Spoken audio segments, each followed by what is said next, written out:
Bom, vamos ler um texto bíblico que se encontra no livro 1 Samuel, capítulo 16, apenas o primeiro versículo. Para que entendamos, é um versículo um pouco longo, queremos falar e ao mesmo tempo não nos tornemos enfadonhos. Diz assim, 1 Samuel capítulo 16, versículo 1. Então disse o Senhor a Samuel: Até quando terás dó de Saul, havendo-o eu rejeitado, para que não reine sobre Israel? Enche o teu vaso de azeite e vem, enviar-te-ei à casa de Jessé o belemita, para que dentre os seus filhos me tenho provido de um rei.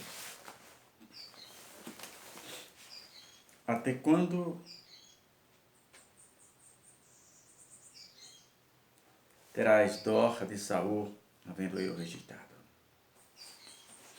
Irmãos, as pessoas se enganam quando fala apenas do amor de Deus, mas esquece da obediência, esquece da vivência da sua palavra, esquece das suas diretrizes.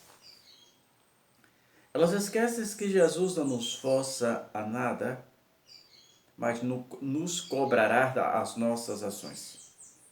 Esquecem que as nossas palavras, muitas vezes, elas não são tão importantes quanto as nossas ações. As nossas palavras, as nossas ações, a nossa vida, a nossa imagem, muitas vezes falam muito mais do que as nossas palavras.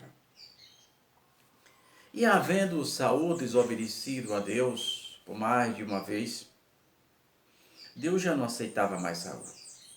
Mas havia uma amizade muito grande, né? O coração de Samuel era muito quebrantado. Ele acreditava que ainda tinha jeito para Saul. Mas Deus, que sabe todas as coisas, viu que a vaidade de Saul excedera e não tinha mais jeito. O amor de Samuel era muito grande. E Deus pergunta a Samuel: até quando, Samuel? Terás dó de Saul, havendo eu rejeitado? E quantas pessoas às vezes estão na mesma condição de Saul? Estão dirigindo grandes templos, mas já não são as mesmas pessoas de quando começaram. Já não tem mais o mesmo amor pelas ovelhas. Cresceram. Envaideceram.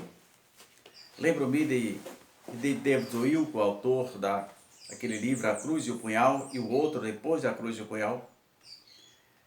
Ele tem uma passagem no segundo livro que ele conta uma coisa muito interessante. Ele disse, depois que a associação cresceu muito, cresceu estondou, tornou-se conhecido em toda a América do Norte, até no exterior. E de repente, aquele homem que começou a sua vida nas favelas de Nova York, como ele já era pastor, eu falo ganhando alma para Jesus. Aquele homem que ganhou Nico, chamado hoje Nico Cruz, autor do livro, um dos livros que eu não sei se ele escreveu mais, Foge Nico, Foge. Aquele homem se entrincheirou em seu escritório, no conforto do seu escritório. E certa feita, aparece um chinesinho que não sabia nem quem ele era. Deus mandou falar com ele. E segundo ele, aquele homem chegou para ele e disse: David, o seu lugar é na rua. O seu lugar não é aí. E entregou aquela mensagem. E ele disse que ele, muito envaidecido, agora era um pastor famoso, era um escritor. Agora ele era bem famoso. E ele virou para aquele chinesinho e disse assim: Você sabe com quem você está falando? Você está falando com David Wilkes. E aquele homem, em lágrima, Disse, você sabe quem está falando com você? O Senhor dos Exércitos. Oh, aleluia. Você sabe quem está falando? E quantas pessoas, irmãos, que ganhavam alma para Jesus, que sujavam seu sapato, nos campos e valadas, já não faz mais. Ganham multidões. Só que o meu problema, o nosso problema, o problema da raça humana é que esquecemos as coisas muito rápido. Deus não. Saul, talvez vendo tudo aquilo, achou que era ele. Esqueceu que ele, quando foi ungido rei, era apenas um menino procurando uma jumenta. Tudo o que ele era. Ele esqueceu que ele era apenas um menino procurando uma jumenta. Mas agora era rei. Mandava em tudo. Primeiro rei de uma nação. Mas também foi o primeiro rei de Israel a ser rejeitado por Deus. Deus o constituiu. Deus se arrependeu. Ele diz a Samuel, me arrependi de ter constituído Saul rei sobre o meu povo. Foi Deus que disse isso. Não sou eu que estou dizendo. E no 16, 1 Samuel, versículo 1, ele diz, até quando, Samuel, terá dor de Saul, havendo eu rejeitado? Então não brinquemos não, irmão. O Deus que é amor é o mesmo Deus que é justiça. Deus não olha, já falei isso muitas vezes, Deus não olha o que você está fazendo. Deus olha o que está por trás do que você está fazendo. Não é por que você está fazendo, mas para quê? Quem é que está por trás? Quais são os verdadeiros objetivos? Quais as intenções que te levam a fazer isso? Então, porque muitas vezes, lembre que o profeta Isaías, Deus manda o profeta escrever, eis que esse povo me honra de lábios, mas os seus corações estão longe de mim. Isso é o processo litúrgico dos cultos. Passaram a ser processo litúrgico automáticos, sem a mínima espiritualidade, sem a mínima direção do Senhor. Se setor fez aquilo, se Deus estiver no culto, tudo bem. Se Deus não estiver, o culto acontece do mesmo jeito, porque não há mais direção do Senhor nos cultos. Somos mergulhado no seu eu, arraigado, enraizado. São homens que querem ser aplaudidos no púlpito, querem ser pop. Homens que assumiram o lugar de Deus, esqueceram que um dia Deus o tirará de cima. Deus é amor. Cremos nisso com todas as letras. Mas também Deus é justiça. Jesus é amor e é justiça. Então, o mesmo Deus que constituiu o homem em tal posição, é o mesmo Deus que destitui na hora que Ele quer. Até quando terás dó de Saul, havendo eu rejeitado?